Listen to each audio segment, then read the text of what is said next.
Hello guys, দেখো আজকে আমরা মোমো বানাচ্ছি। মানে কোনো প্ল্যান ছিল না, তো হচ্ছে আবার কি মনে হইলো যে আজকে মোমো বানাবো। তো তোমাদেরকে চলো দেখাই মোমো বানাইছি। যে এই দেখো আমাদের সব মোমো বানানো হয়ে গেছে। এগুলা শেপগুলো আমি দিছি, একটাও হয় নাই ঠিক মতন। আর হচ্ছে মানে সব কিছু আমিই করছি, আমার বড় একটু হেল্প করছে, বেলে দিছে রুটিগুলা। আর মোমো শেপ টেপ, মোমোর যা ভিতরে সব কিছু লাগে ওগুলো সব আমি করছি। এই দেখো এখন হচ্ছে এটাকে স্টিম করব, তাহলেই হয়ে যাবে। আর দেখাচ্ছি চাটনিও বানাইছি। তো এই দেখো মোমোর যে মোমোটা যে চাটনি দিয়ে খাবো, এই যে চাটনিটা বানাইছি টমেটো দিয়ে। টমেটো, রসুন, লঙ্কা, তারপরে হচ্ছে শুকনো লঙ্কা, লবণ টবণ সব দিয়ে বানাইছি, পেস্ট করা হয়ে গেছে। আর তোমাদেরকে এখন দেখাবো যে আমরা মোমোটা কিসে বানাচ্ছি। চলো, এই দেখো আমরা এই রাইস কুকারে মোমো বানাচ্ছি।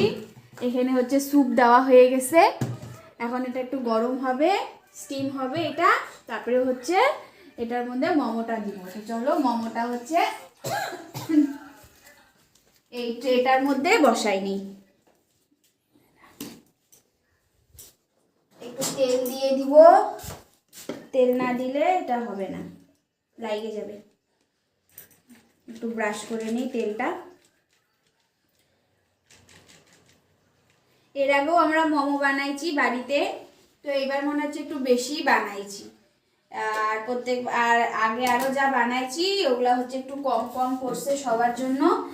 আর সবার বলতে কি, আমি, ভাই, তারপরে বাবা আর আমার বড়ি খাই মোমো। আমার তো তাও খাওয়া নিষেধ, তাও আমি আজকে খাবো, লোভ সামলাইতে পারতেছি না তার জন্য। তো এই দেখো মোমোগুলা সব এখানে দিয়ে দেই। জলটা একটু ফুটুক, তারপরে হচ্ছে এটা দিয়ে দিব, দিয়ে দিলেই মোমো হয়ে যাবে। মাঝখানে এই এই মোমোটা এটা কি বানাইছে জানি না, তো এটা হচ্ছে আমার বর বানাইছে। তো তোমরা দেখে বলো কেমন হয়েছে মোমোগুলা। খেতে তো পারবে না, তো দেখেই বলতে হবে।